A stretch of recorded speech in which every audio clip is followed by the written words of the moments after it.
MLC Duvvada Srinivas పై Tekkali police స్టేషన్లో ఫిర్యాదు చేశారు. గతంలో దువ్వాడ శ్రీనివాస్ అధికార దర్పంతో ఇష్టానుసారంగా వ్యవహరించారంటూ ఫిర్యాదు. తమ నాయకుడైన పవన్ కళ్యాణ్ పట్ల అనుచిత వ్యాఖ్యలు చేసిన ఎమ్మెల్సీ దువ్వాడ శ్రీనివాస్ పై చట్టరీత్యా చర్యలు తీసుకోవాలని డిమాండ్ చేస్తూ టెక్కలి జనసేన ఇన్ఛార్జ్ ఆధ్వర్యంలో జనసేన శ్రేణులు టెక్కలి PS లో ఫిర్యాదు చేశారు.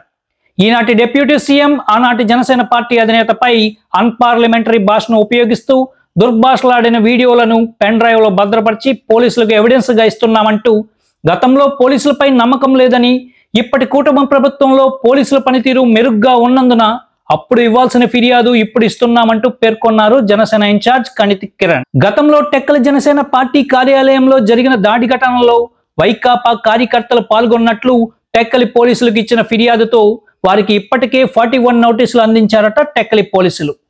నమస్కారం అండి, నేను కణితి కిరణ్, టెక్కలి నియోజకవర్గ జనసేన పార్టీ ఇన్ఛార్జిని. ఈరోజు మా టెక్కలి పోలీస్ స్టేషన్కి మా స్థానిక వైసీపీ నేత, ప్రస్తుతం ఎమ్మెల్సీగా కొనసాగుతున్న దువ్వాడ శ్రీనివాస్ గారి మీద కంప్లైంట్ ఇవ్వడానికి కోసం వచ్చాం. ఈ కంప్లైంట్ నేపథ్యం ఎలా ఉందంటే, గతంలో 2019లో వైఎస్ఆర్సీపీ ప్రభుత్వం స్థాపించిన తర్వాత ఆయన వివిధ సందర్భాల్లో మా అధ్యక్షుల వారిని చాలా సందర్భాల్లో తోలనాడారు.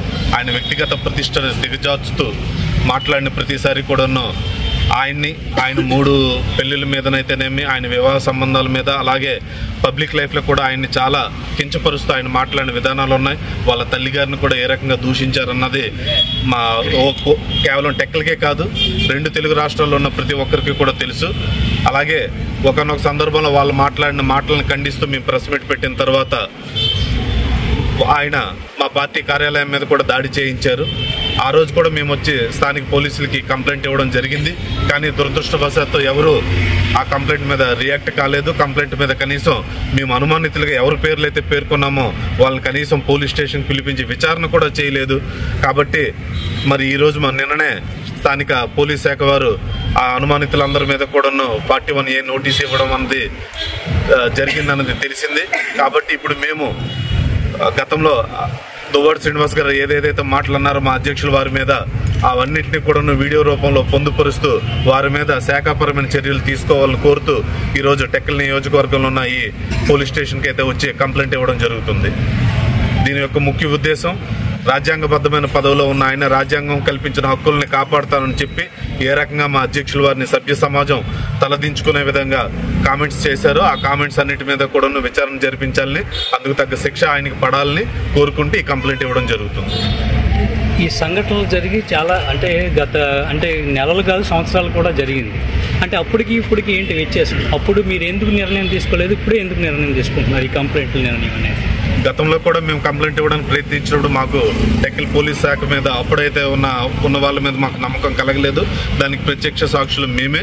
మా పోలీస్ స్టేషన్ మీద దాడి జరిగిందంటే నన్ను కూడా బయటికి వెళ్ళనివ్వకుండా రాత్రి 9:30 వరకు ఇక్కడే పెట్టి, అక్కడ CCTV ఫుటేజ్ ఉన్నది గణపతి టూల్స్ దగ్గర, మా ఆఫీస్ దగ్గర అని మీరు వెళ్ళి చెక్ చేయండి అంటే కనుక వాళ్ళని స్థానిక వైసీపీ నాయకులు వాళ్ళని బెదిరించి కొట్టి షాప్ క్లోజ్ చేయించి వాళ్ళు బయటికి వెళ్ళిపోయినంత వరకు కూడా మమ్మల్ని ఆ రోజు స్టేషన్ నుండి బయటికి వెళ్ళనివ్వలేదు.